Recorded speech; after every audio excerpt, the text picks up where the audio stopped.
اهلا بيكم في الدرس الاول من كورس النطق المجاني، الكورس اللي كنت وعدتكم بيه لما قلت لو الفيديو عدى مليون مشاهدة هعمل كورس نطق مجاني على اليوتيوب. الفيديو عدى 7 مليون و200 الف مشاهدة. وانا طبعا لما باجي اعمل حاجة مجانية بعملها بنفس الكواليتي وبنفس الكفاءة بتاعت الكورسات المدفوعة. عشان كده الموضوع خد وقت، وإن شاء الله هيكون في حلقة كل يوم خميس الساعة 8 بالكتير، 8 ونص على قناة اليوتيوب. وطبعا هسيب لكم كل الروابط اللي ممكن هتساعدكم في الاستمرار في الكورس بشكل فعال، بشكل سهل جدا جدا جدا.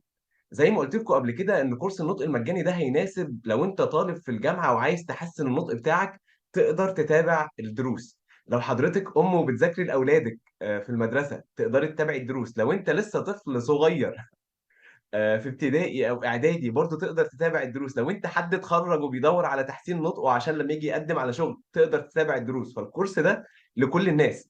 هستخدم فيه لغة بسيطة جدا، هستخدم فيه أمثلة بسيطة جدا. هيوصلكم الماتيريال بشكل منظم جدا. طبعا هعرفكم كل حاجة في نهاية الدرس بتاع النهاردة، بحيث إن كل الناس تستفيد جدا جدا جدا من الكورس ده. الكورس ده متقسم لأربع أجزاء رئيسية. سيكشن A، السكشن ده هيكون فيه أو هيكون عنوانه Sounds and Spelling. إيه علاقة الأصوات بالسبelling، وإيه هي الأصوات، والأصوات بتتكون إزاي، وإزاي نطلعها صح. الجزء ده فيه 27 يونت، واحيانا هتبقى اليونت درس واحد، واحيانا ممكن اجمع اكتر من 1 يونت في الدرس على حسب اليونت حجمها كبير او حجمها صغير. طيب في نهاية كل درس هيكون في برضو زي هوم ورك صغير كده، وهقول لكم ازاي هنتابعه وازاي هنقدمه، بحيث ان كل الناس تستفيد وتتابع. ممكن ما اقدرش ادي فيدباك لكل الناس اللي هتقدم، ولكن هيبقى في فيدباك مجمع على الاخطاء اللي انا شفتها بصفه عامه. هيبقى في فيدباك كانسر كي، يعني اجابه نموذجيه هبعتها برضو على الشانل اللي احنا هنكون فيها، بحيث ان احنا نتابع بشكل فعال. طيب السكشن الثاني بيتكلم عن الكلمات والمقاطع، يعني كل كلمه مكونه من مقطع اتنين تلاته. الكلمات والمقاطع دي ازاي بننطقها، وايه النطق الصحيح، وازاي نطلعه من الديكشنري، ازاي نطلعه من القاموس ونستفيد من اي قاموس ناطق. وطبعا هديكوا ريسورسز مجانيه تقدروا تدخلوا عليها تسمعوا نطق الكلمات الصحيح وتعملوا براكتس. طيب السكشن الثالث اللي هو سكشن سي هيتكلم على الفريزز، يعني كلمتين او اكتر من كلمتين مع بعض، والجمل والجرامر جوه الجمله. وطبعا ده هيبقى فيه جزء من الستريس، وورد ستريس وسنتنس ستريس، والانتونيشن والمزيكا بتاعت الجمله بصفه عامه عشان تطلع بشكل طبيعي زي الاجانب. طيب سكشن دي الكونفرسيشن بقى، يعني النطق داخل الكونفرسيشن المفروض يبقى عامل ازاي، وعشان توصل رسالتك صح بشكل ناتشرال او طبيعي المفروض تنطقها ازاي. طيب مع اول درس النهارده طبعا احنا قلنا ان اول سكشن هو letters and sounds، او letters and spelling، او خلينا نقول sounds and spelling. طيب لو رجعنا من البدايه خالص، ودي طبعا حاجه مهمه ليكم ان انتوا تبقوا عارفين ان انت بادئ في نطق الانجليش من الاول خالص خالص، ما فاتكش اي حاجه لو انت بتتفرج على الدرس ده النهارده. دي اول حلقه في كورس النطق المجاني، واول حلقه او اول درس ممكن انت محتاج تعرفه عشان تتعلم نطق بشكل صحيح. كم عدد حروف اللغه الانجليزيه بمنتهى البساطه؟ انا هوريك بس ال الارتباك او المشاكل بتيجي منين. في الدرس ده هوريك المشاكل بتيجي منين، وان شاء الله هنتغلب عليها. يعني طول ما انت ماشي في الكورس بشكل منظم ومتسلسل هتتغلب عليها، وانت مش محتاج اكتر من ربع ساعة في اليوم. لو قدرت تدينا نص ساعة كل يوم او حتى 10 دقائق كل يوم بشكل منتظم لحد ميعاد الدرس الجديد، النطق بتاعك هيروح في حتة تانية مختلفة خالص ان شاء الله. احنا عندنا 26 حرف في اللغة الإنجليزية. طيب ايه المشكلة في كده؟ مفيش أي مشكلة. عندنا خمس حروف بيطلق عليهم five vowels. احنا بنسميهم في مصر او في العالم العربي الاحرف المتحركه، اللي هم حرف ال A E I O U. دول الخمس حروف الفاولز. انا قلت خد بالك من الكلمه، خمس حروف، ما قلتش خمس اصوات، خمس حروف. طيب عندنا كم حرف ساكن او الكونسونانت letters؟ الحروف الساكنه بقيه ال 26. احنا لو قلنا في خمسه vowels A E I O U، يبقى بقيه ال 26 متبقي منهم 21 دول احرف ساكنه. طب المشكله بتيجي منين؟ هل المشكله بتيجي من الحروف؟ لا، احنا عندنا 26 حرف. المشكله بتيجي من الجزئيه الثالثه. How many sounds؟ عندنا كام صوت في الانجليزي؟ لو تقدر تقول لي عندك كام صوت في الانجليزي؟ عندنا اكتر من 40 صوت. طيب لما هم 26 حرف، ازاي بينتجوا اكتر من 40 صوت؟ هنا تكمن المشكله. ليه؟ هنا ان احنا لما بنيجي نقرا كلمه، بنيجي ننطقها، بننطق الحروف اللي مكتوبه قدامنا. ويمكن احنا برضو في المدرسه التيتشر لما دخل ادانا الكلمه مكتوبه الاول، فاحنا عقلنا حاول يقراها، ففضلت يعني بالنطق اللي احنا حاولنا نقراه ثابت في دماغنا حتى لما كبرنا. المفروض احنا ما نشوفش الكلمه مكتوبه اول زي الطفل الصغير بيسمعها الاول. تمام. فاحنا عندنا اكتر من 40 صوت جوه 26 حرف. طب هل الاصوات دي احنا هناخدها؟ اه طبعا هناخدها، بس النهارده انا بس عايز اديك مقدمه خفيفه توريك ان الدنيا بسيطه. وهي فعلا الدنيا بسيطه، بس لازم تتابع. طيب كلمه بست، هنضرب امثله بقى على موضوع الحروف والاصوات ده. هل فيها اي مشاكل عدد الحروف والاصوات بتاعتها؟ لا، مفيش فيها مشاكل. ليه؟ احنا عندنا اربع حروف: بي اي اس تي. طب عندنا كام صوت؟ لو جيت تنطقها كده معايا: بات. صوت الب، صوت الأ، صوت الس، صوت الت. يبقى تمام.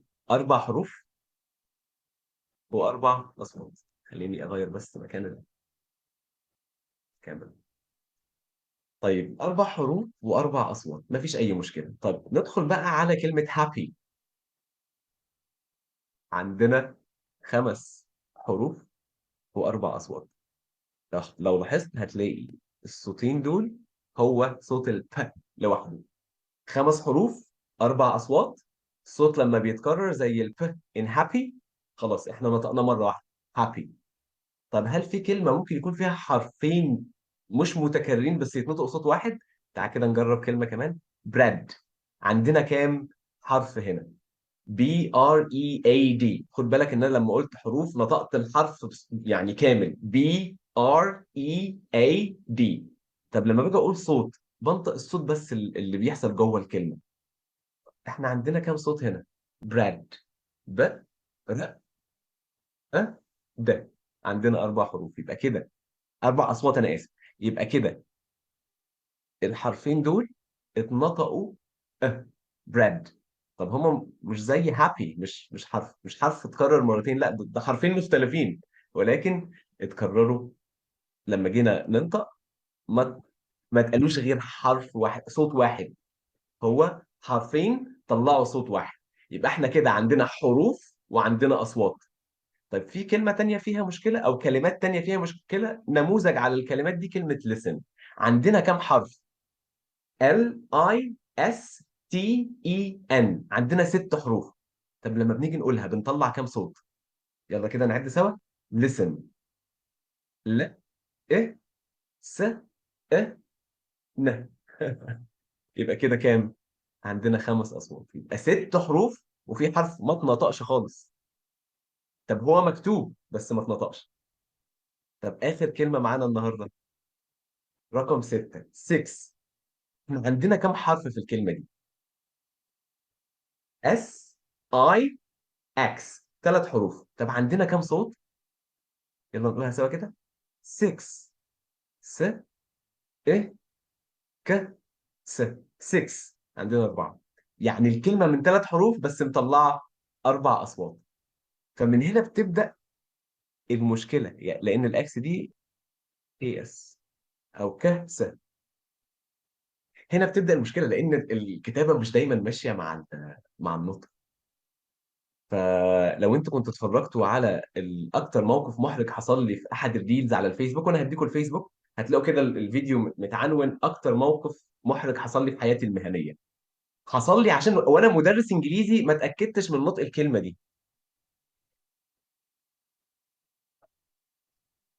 الحروف زي ما انتم شايفين كده: زد، او او، ال او جي واي.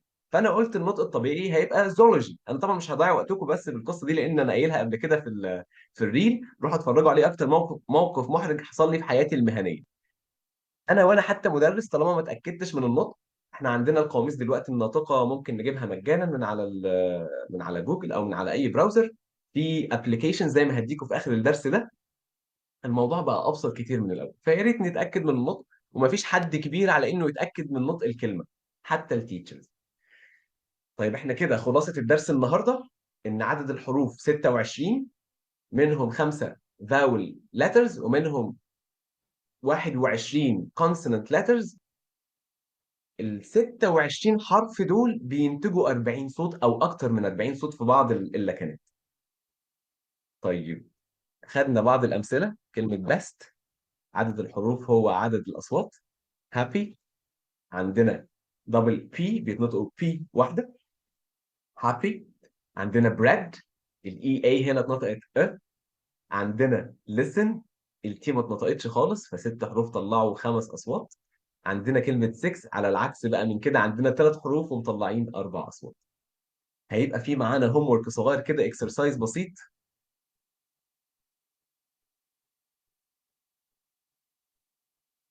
دلوقتي احنا قلنا ان كلمه happy فيها كام حرف؟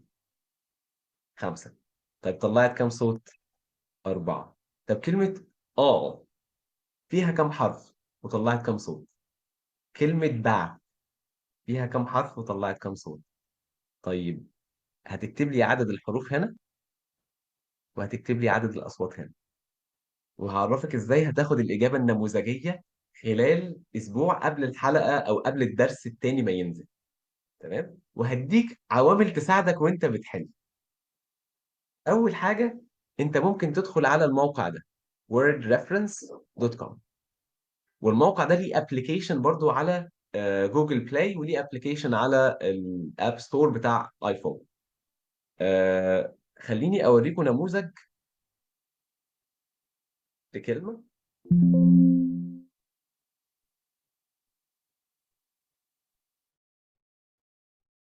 هعمل شير لورد ريفرنس. ده هيبقى شكل الموقع لما يفتح معاك. اتاكد ان انت عامله انجليزي عربي لان في لغات كتير. هتكتب كلمه زي كلمه، انا كاتب ادرس اهي، بس انا هوريك. او ادرس، ليها نطق امريكان ونطق بريتش. تمام.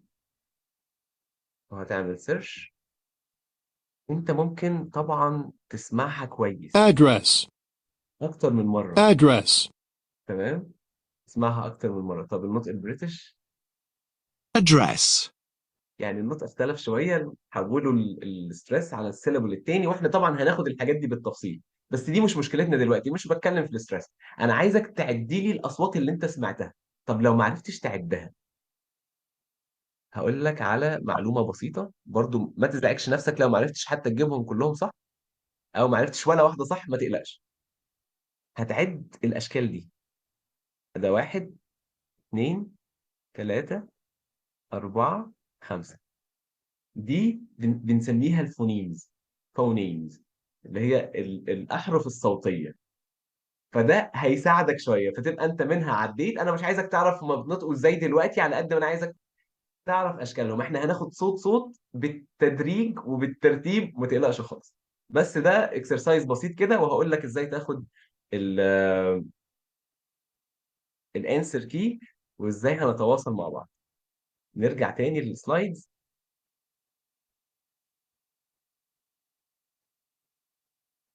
هنبص هنا. ممكن تنزل وورد ريفرنس ده على الموبايل، وممكن تستخدمه من على البراوزر عادي. وعايزك برضو تنزل ابلكيشن اسمه إلسا سبيك. انا برضو كنت عملت ريل عنه اسمه إلسا سبيك، ده السبيلنج بتاعه. لو عملت سيرش عليه في الاب ستور لو انت معاك ايفون، او في البلاي ستور او جوجل بلاي يعني، هتلاقي الابلكيشن ده. وانا منزل لك طريقه تحميله. طبعا انت هتنزله، خد بالك بس ان هو بقى مديك شكل النسخه المدفوعه. بس لو بصيت تحت خالص في الحته اللي بيقول لك ادفع فيها فلوس، هتلاقي ايه continue with limited plan، او يعني خليك في النسخه غير المدفوعه. فانت اختار النسخه غير المدفوعه دي، هتساعدك برضو جدا. آه، ميزه ابلكيشن إلسا ده ان هو بيساعدك ان هو يختبر نطقك، فانت ممكن تشوف تعمل الاختبارات بتاعته، بيخليك تكرر جمل مكتوبه، وبيقول لك انت عندك نقط ضعف فين. فيعني هيعجبك جدا ان شاء الله، ويبقى سبيل للممارسه برضو من ضمن النص ساعه في اليوم او الربع ساعه بشكل مستمر. لو وفرت الربع ساعه دي من سكرولنج الفيسبوك هتفرق معاك جدا، بس بشكل كونسيستنت ربع ساعه بس نشتغل على الحاجات دي ونعمل الهوم ورك. احنا قلنا ده الهوم ورك، وهقول لك هتبعته ازاي. ودي الحاجات اللي هتساعدك، وورد ريفرنس والس سبيك برضو هتساعدك في الممارسه لحد ما نتقابل المره الجايه. طيب دي ادوات التواصل. اليوتيوب هينزل عليه الحلقات. جوجل كلاس روم ده هينزل عليه الحلقات برضو. ده التنظيم الماتيريال، وهينزل عليه الباوربوينت، وهيبقى عليه الكتاب، وهيبقى عليه الاوديو سي ديز، لان انا هديك الكتاب اللي انا بستخدمه في الكورس. تمام. والاوديو سي ديز وكل حاجه هتبقى موجوده فين؟ هتبقى موجوده على جوجل كلاس روم. طبعا الناس اللي على اليوتيوب وعاملين سبسكريبشن ومفعلين الجرس هيجي لهم الدرس بشكل تلقائي. ما تكسلش، الدرس هيبقى قصير، يعني حاول الدرس ما يزيدش عن ربع ساعه. لو يمكن الدرس النهارده طول شويه، هيكون بس عشان ان انا بدي اورينتيشن المفروض هتعمل ايه اثناء الكورس.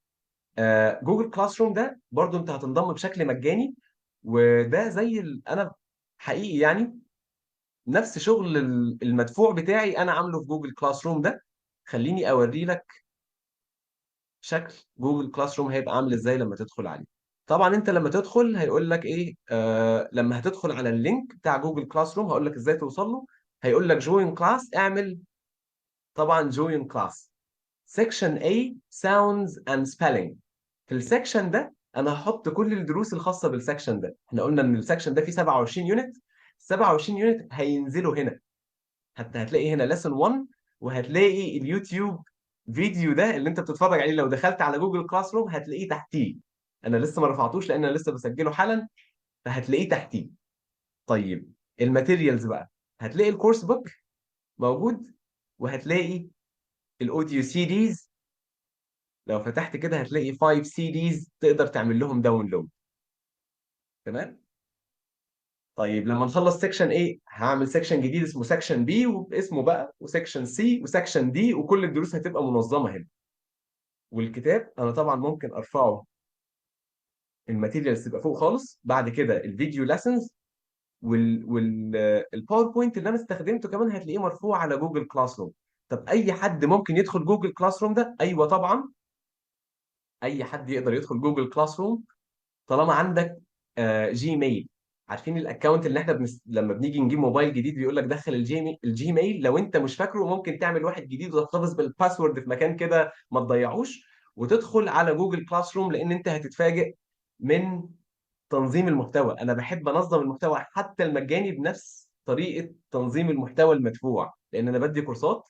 انا مدرب مدرسين، ما عرفتكوش على نفسي، الناس اللي لسه بتشوفني لاول مره، انا اسمي محمد علي خلف. مدرس انجليزي، وبقيت سالتا تيوتر. سالتا تيوتر دي يعني مدرب مدرسين لكورس السلتا اللي هو بتقدمه جامعه كامبريدج. مش هطول، مش هقدم نفسي اكتر من كده. انت لو دخلت على الفيسبوك عندي هتلاقي البوست المثبت فيه قصه البدايه. طيب نرجع تاني للباوربوينت بتاعنا. جوجل كلاس روم هينظم لك حياتك، كل حاجه هتلاقيها موجوده عليه بشكل منظم جدا، مش هتقعد تلف حوالين نفسك. فيسبوك هنزل عليه خلاصه كل درس، هنزلها في ريل في الفيديوهات اللي هي القصيره. تليجرام برضو هتنضم للقناه، عشان برضو ما يفوتكش حاجه. هبعت عليها نوتيفيكيشنز بشكل منتظم لو في حاجه جديده نزلت او نزلت لكم تاسك او اي حاجه. برضو هينزل ملخصات او الحلقات كامله على حسب طول الحلقه على انستجرام في الريلز او في الفيديوز. تيك توك برضو، بحيث ان انت عندك اي منصه بتفضلها وحابب تتابع الكورس ان شاء الله تطلع لك لما تعمل متابعه. طب كل الحاجات دي هتوصل لها ازاي؟ بمنتهى البساطه، هتوصل لها من خلال رابط واحد. شايفين ثانيه واحده، ده اليوتيوب، ده جوجل كلاس روم الخاص بكورس النطق المجاني، دي قناه التليجرام الخاصه بالانجليزي برضو، ده الفيسبوك بتاعي، انستجرام اند تيك توك. طيب لينك واحد عشان اسهل عليك توصل لكل الحاجات دي، اللينك اهو. تمام. اقرا بس كويس، او خد سكرين شوت واكتبه كده، اكتبه زي ما هو مكتوب بالظبط، هيوصلك لكل الروابط دي. خد سكرين شوت: LINKTR دوت دبل اي سلاش انجلش ام كي. يعني بعد لينك تري، بس خد بالك بس من مكان الدوت قبل الدبل اي، سلاش انجلش ام كي. ده هيوصلك لكل الروابط اللي انت ممكن تتابع من خلالها. اهم حاجه يوتيوب وجوجل كلاس روم، ده هرتب لك فيه كل حاجه ان شاء الله. وبالتوفيق، واشوفكم في الدرس الجاي. واتمنى تدعموا المحتوى المجاني. انا لما وعدت بالكورس المجاني ده، الريل اتشير او اتشاف 7 مليون و200 الف مره. فاتمنى ان ال 7 مليون و200 الف بني ادم يستفيدوا من الكورس المجاني. ودعم المحتوى الهادف بيكون دايما بالشير وبالتفاعل معه. وكل التوفيق ليكم ان شاء الله. واشوفكم الاسبوع الجاي يوم الخميس الساعة 8:30 بالكتير، يعني من 8 كده تبقوا جاهزين. شكرا، اشوفكم على خير.